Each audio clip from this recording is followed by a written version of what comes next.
Now let us start centrifugal force. Centrifugal force is opposite to the centripetal force. Let us discuss centrifugal force by taking the example of centripetal force. जैसे हम लोग यहाँ पर एक centripetal force का example ले रहे हैं, तो सेंट्रीपिटल फोर्स के एग्जांपल में जैसे यहाँ पर न्यूक्लियस जो कि सेंटर पर होता है and electron is revolving around the nucleus. Nucleus having the positive charge and electron having the negative charge. This negatively charged electron is revolving around the positively charged nucleus due to the centripetal force exists between nucleus and the electron. Between positively charged nucleus and the negatively charged electron, electrostatic forces exist, and this electrostatic force provides the necessary centripetal force for the circular motion of electron around the nucleus. तो जब तक ये electron nucleus के around में revolution कर रहा है, मतलब तब तक सेंट्रिपिटल फोर्स यहाँ पर exist. That means there is centripetal force between nucleus and electron.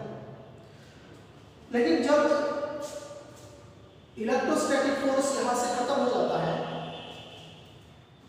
मतलब न्यूक्लियस और इलेक्ट्रॉन के बीच में जो इलेक्ट्रोस्टैटिक फोर्स है ये जब खत्म हो जाता है तो सेंट्रिपिटल फोर्स खत्म हो जाएगा, और सेंट्रिपिटल फोर्स खत्म हो जाएगा इसका मतलब सेंट्रीफ्यूगल फोर्स जो है वो अराइज होगा. मतलब जब सेंट्रिपिटल फोर्स कम होता रहता है तब सेंट्रीफ्यूगल फोर्स बढ़ता रहता है. जब कोई बॉडी सर्कुलर मोशन परफॉर्म करता है तो उस वक्त ठीक है कि हम लोग ये बताते हैं कि सेंट्रीपिटल फोर्स इसके ऊपर अप्लाई हो रहा है. At the same time centrifugal force is acting on that body. Centrifugal force भी उस बॉडी के ऊपर अप्लाई होता है, लेकिन सेंट्रीपिटल फोर्स इतना ज्यादा है कि सेंट्रीफ्यूगल फोर्स के कारण बॉडी बाहर नहीं जा सकता. लेकिन जैसे ही यहाँ पर न्यूक्लियस और इलेक्ट्रॉन के बीच का फोर्स खत्म हो जाता है, मतलब वहां पर जो इलेक्ट्रोस्टैटिक फोर्स है वो फोर्स कम होना चालू हो जाता है, तो सेंट्रीपिटल फोर्स कम होता है, और जैसे सेंट्रीपिटल फोर्स कम होता है वैसे वैसे इलेक्ट्रोस्टैटिक फोर्स जो है अपनी एक्शन स्टार्ट कर देता है. ऐसा नहीं कि वो तैयार होना चालू होगा, ऑलरेडी तो था ही वहां पर, बस सेंट्रीपिटल फोर्स जैसे जैसे कम होता जाएगा वैसे वैसे इसका एक्शन बढ़ते जाएगा. मतलब सेंट्रीपिटल का एक्शन कम हो रहा है और इसका एक्शन बढ़ते जा रहा है, और ये जो इलेक्ट्रॉन है ये इलेक्ट्रॉन बाहर की तरफ चला जाएगा. इलेक्ट्रॉन न्यूक्लियस को छोड़ देगा, सर्कल को छोड़ देगा और वो बाहर की तरफ जाएगा. तो जब वो इलेक्ट्रॉन बाहर की तरफ जाता है तो उसका रीजन क्या होता है? इलेक्ट्रॉन बाहर की तरफ जा रहा है इसका मतलब उसका मोशन हो रहा है. मोशन हो रहा है इसका मतलब न्यूटन्स लॉ के अकॉर्डिंग उसके ऊपर फोर्स अप्लाई हो रहा है. तो फिर उसके ऊपर कौन सा फोर्स अप्लाई हो रहा है? तो उसके ऊपर फोर्स अप्लाई होगा सेंट्रीफ्यूगल. आपको मैंने सेंट्रीपिटल का एक एग्जांपल बताया था, उसमें ये लिखा था कि जैसे कोई स्ट्रिंग है, स्ट्रिंग के एक एंड पर स्टोन बांध दिया और दूसरे एंड को हमने हाथ में पकड़ के, हाथ में होल्ड के करके, दूसरा एंड हाथ में होल्ड के करके उसको घुमाया हमने. तो जब हम उसको, ये स्टोन है समझ लो, और ये उसका सर्कुलर पाथ है, और ये स्ट्रिंग है, ये स्टोन है, और यहाँ पर मैंने उसको होल्ड करके रखा है, मतलब सेंटर पर, और उसको घुमाते जा रहा है, घुमाते जा रहा है, घुमाते जा रहा है. जैसे ही रस्सी टूटेगी स्टोन बाहर की तरफ जाएगा. जब तक वो स्ट्रिंग था, एज इट इज था, तब तक tensional force as it is था. स्ट्रिंग का नाम में टेंशनल फोर्स होता है. Tensional force as it is था, और वो टेंशनल फोर्स के कारण ये स्टोन सर्कुलर ऑर्बिट में घूम रहा था. That means centripetal force is provided by the tensional force. लेकिन जैसे ही यहाँ पर स्ट्रिंग कट गया तो ये स्टोन बाहर की तरफ जा रहा है, बाहर की तरफ जा रहा है, इसका मतलब उसके ऊपर एक फोर्स लग रहा है. जब तक वो सर्कुलर मोशन में था तब तक सेंट्रीपिटल फोर्स था, अब बाहर की तरफ जाएगा तो फिर कौन सा फोर्स होगा? तो वो फोर्स होगा सेंट्रीफ्यूगल. इलेक्ट्रॉन के एग्जांपल में भी हमने देखा कि इलेक्ट्रॉन बाहर की तरफ जा रहा है due to the centrifugal force. Stone के एग्जांपल में भी हमने देखा कि स्टोन बाहर की तरफ जा रहा है due to the centrifugal force. इसका मतलब ये कह सकते हैं कि सर्कल के बाहर जो बॉडी जाता है तो उसके ऊपर सेंट्रीफ्यूगल फोर्स अप्लाई होता है। That means we can say that this centrifugal force is away from the centre. ये जो सेंटर है सर्कल का उससे वो बाहर जा रहा है। इलेक्ट्रॉन न्यूक्लियस से बाहर जा रहा था, nucleus is at the centre, nucleus centre पर है, इसका मतलब इलेक्ट्रॉन सेंटर से दूर जा रहा था due to the centrifugal force, मतलब सेंट्रीफ्यूगल फोर्स का डायरेक्शन सेंटर से अवे होगा। So the definition of this centrifugal force is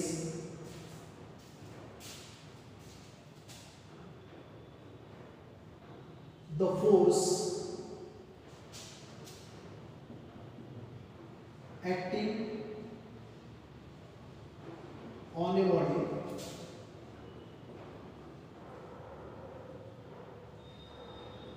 performing UCM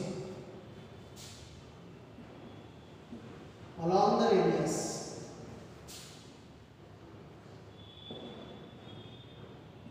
and directed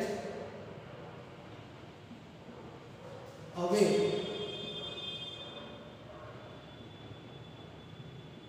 from the center is called as centrifugal force. Centripetal force और centrifugal force में फर्क क्या बन गया है? Centripetal force is directed towards the centre and centrifugal force is directed away from the centre. Both are along the radius, दोनों radius के along में है।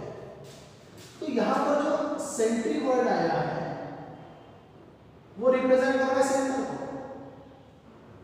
और जो फ्यूगल वर्ड आया हुआ है वो रिप्रेजेंट कर रहा है away, that means away from the centre. Fugal का मतलब अवे, सेंट्री रिप्रेजेंट कर रहा है सेंटर को, that means this force is always away from the centre and it is denoted by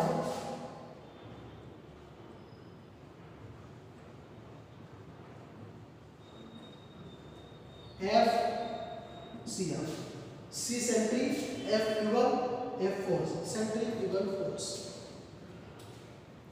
There are some characteristics of this centrifugal force. First character is that it is called as pseudo force. It is pseudo force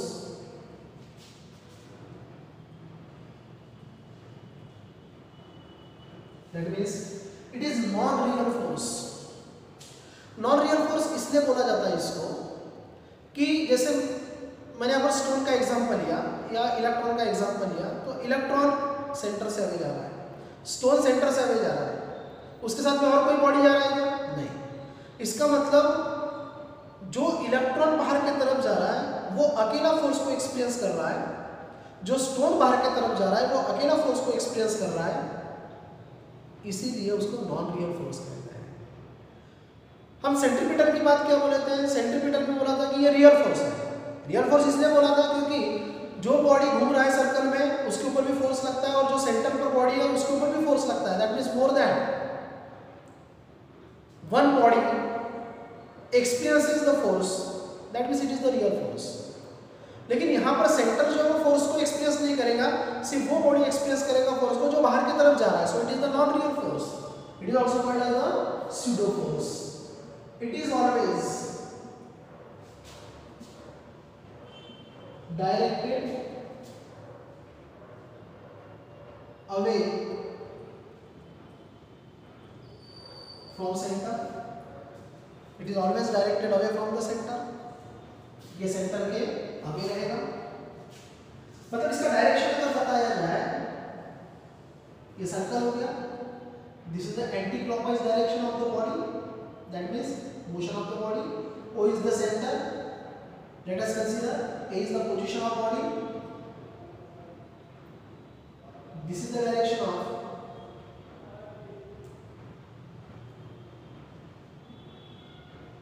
centripetal force,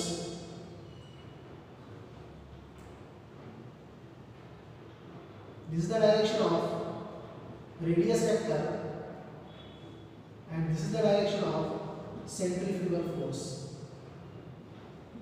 O is the radius, O यहाँ पर radius है, तो ये जो direction दिख रहा है ये रेडियस सेंटर का हो गया.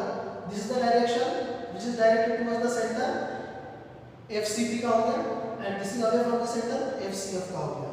That means we can say that this FCP and FCF both are in the opposite direction. Both are having the same magnitude. दोनों का मैग्नीट्यूड सेम है.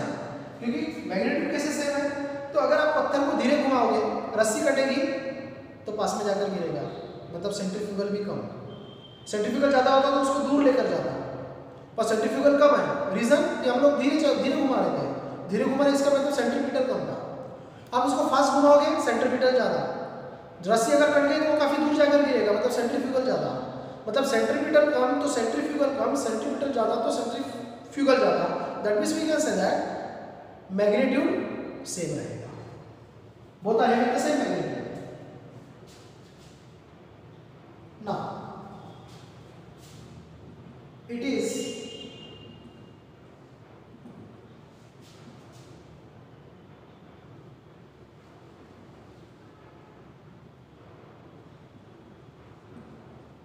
it does not maintain the circular motion of body. It does not maintain the circular motion of body. क्योंकि जब centripetal खत्म होता है तो body बाहर की तरफ जाता है, इसका मतलब सर्कुलर मोशन तो खत्म हो गया. That means we can say that this force does not maintain the circular motion of body. It exists only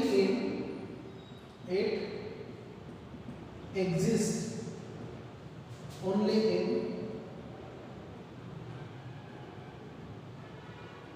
non-inertial frame of reference. ये non-inertial frame of reference में होता है. What is the non-inertial? Non-inertial का मतलब यहाँ पर मैं बात कर रहा हूँ, it is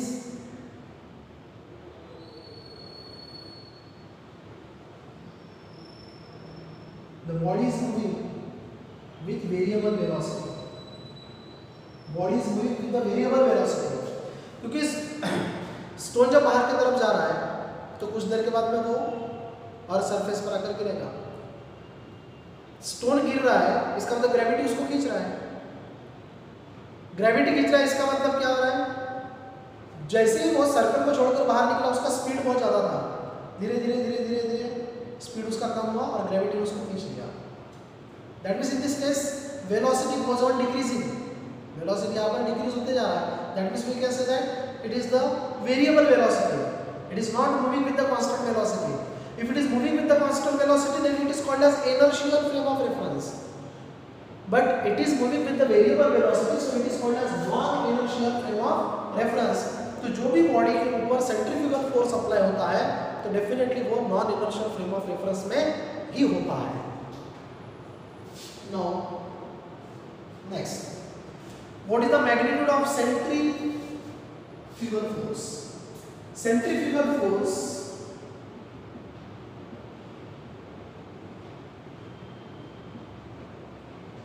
is equal to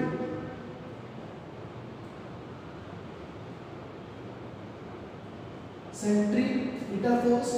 Centrifugal force is denoted by FCF and centripetal is FCP. And you know that centripetal force is equal to mv square upon r. And second formula is mr omega square. Third formula is mv omega. But you need to write. You have to write only two formulas. FCP is equal to mv square upon r as well as mr omega square. And hence FCF is equal to first formula is mv square upon r and second formula is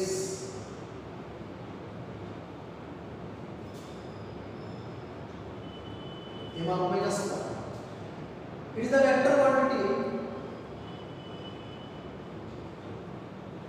So in vector form we can write FCF is equal to mv square upon r into r0 where vector r0 is the unit vector in the direction of vector r. Here you have to take the positive sign. Why positive sign? Direction of centrifugal force is away from the center and radius vector is always away from the center. That means both are in same direction.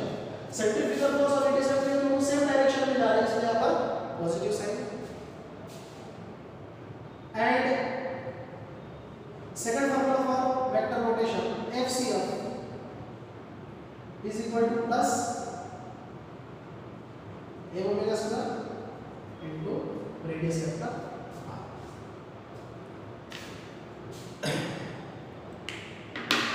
तो इसमें हम लोग example दे सकते हैं।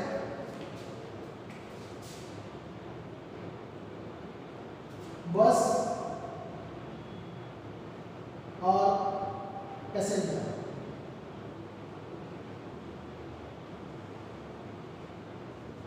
बस और passengers का example कैसे है?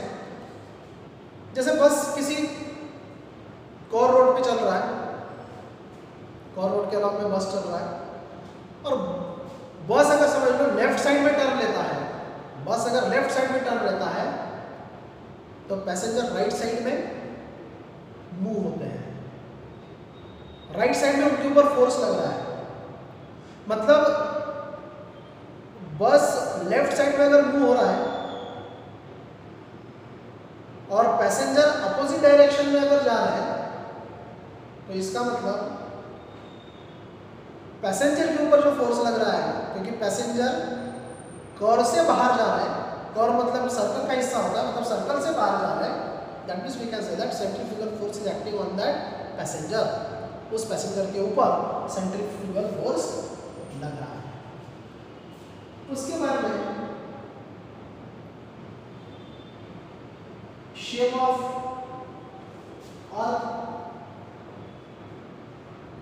अर्थ का शेप क्या होता है? Shape of earth is oblate ellipsoid. Oblate ellipsoid मतलब कैसे? ऑरेंज जैसा होता है, ऊपर से फ्लैट होता है और साइड से ऐसा निकला हुआ रहता है, that is called as the equatorial part, equatorial part of the earth. तो अर्थ का इक्वेटोरियल पार्ट कैसा है? बाहर निकला हुआ है। व्हाई? अर्थ रोटेट हो रहा है, अर्थ जब रोटेट होता है तो साइड के जितने भी पार्टिकल्स है, बॉडीज है, वो बाहर की तरफ जाने की कोशिश करते हैं, बाहर की तरफ जाने की कोशिश कर रहे हैं। इसका मतलब उसके ऊपर कौन सा फोर्स लग रहा है? सेंट्रीफ्यूगल फोर्स, जिसके कारण इक्वेटोरियल पार्ट बाहर निकला हुआ है और ये पार्ट बाहर निकलने के कारण पोल वाला जो पार्ट है वो ऐसा दब गया है, फ्लैट है। इसके लिए हम लोग एक एक्टिविटी कर सकते हैं। एक बॉल ले लो, उसको रस्सी बांधो, पानी में डुबा दो, बाहर निकालो और फिर रस्सी को ऐसा घुमाओ, ट्विस्ट करो रस्सी को। रस्सी जैसी ट्विस्ट होगी बॉल भी ट्विस्ट होगा, बॉल का रोटेशनल मोशन होगा। उस वक्त आप देखना वो जो गीला बॉल होगा उसके जो वाटर ड्रॉप है वो नीचे करेंगे कि साइड में जाएंगे। आप लोग ऑब्जर्व करोगे कि उसके जो पार्टिकल्स है वो बाहर की तरफ लेके जा रहा है, reason due to the centrifugal force. Third example,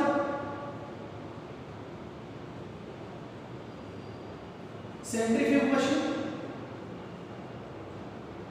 जो मेडिकल लेबोरेटरी में यूज किया जाता है, जो मेडिकल पर्पस के लिए यूज किया जाता है। ब्लड सैंपल में हेवी सेल्स और लाइट सेल्स को अगर सेपरेट करना है तो सेंट्रीफ्यूग मशीन का यूज किया जाता है। उस सेंट्रीफ्यूग मशीन में टेस्ट ट्यूब को रोटेट किया जाता है। टेस्ट ट्यूब रोटेट होने के बाद में लाइट पार्टिकल और हेवी पार्टिकल सेपरेट हो जाते हैं due to the centrifugal force. Fourth example हम लोग ले सकते हैं वॉशिंग मशीन का। तो वॉशिंग मशीन का जो ड्रायर होता है उसका वर्किंग आपको पता होगा, डेली लाइफ एग्जांपल है ये। हम लोग क्या करते हैं, कपड़े धोने के बाद में जो कपड़ा होता है वो थोड़ा सा वेट कंडीशन में होता है, थोड़ा सा गीला होता है, उसको ड्रायर में डालते हैं ताकि वो ड्राई हो जाए। तो ड्राई करता है, इसका मतलब क्या करता है सुखाता है इसका मतलब क्या करता है वो, उसको ड्रायर में रोटेशन होता है, क्लॉथ रोटेट होता है। क्लॉथ रोटेट होने पर क्लॉथ में जो पार्टिकल्स लगे हुए हैं, वाटर के पार्टिकल्स जो है, उन पार्टिकल के ऊपर सेंट्रीफ्यूगल फोर्स लगता है और वो सेंट्रीफ्यूगल फोर्स के कारण वाटर के ड्रॉप जो है वो बाहर की तरफ फेंके जाते हैं और क्लॉथ जो है वो ड्राई हो जाता है। तो ऐसे डेली लाइफ में बहुत सारे एग्जांपल है जिसमें हम लोग सेंट्रीफ्यूगल फोर्स का यूज करते हैं। तो मैंने आपको मेन एग्जांपल बताया, बस passenger shape of work called it is the operated inside centrifuge machine, जो कि मेडिकल लेबोरेटरी में यूज किया जाता है, मेडिकल पर्पस में यूज किया जाता है। और वॉशिंग मशीन में जो ड्रायर होता है, उस ड्रायर में सेंट्रीफ्यूगल फोर्स का यूज किया जाता है। So this is about the centrifugal force. Thank you.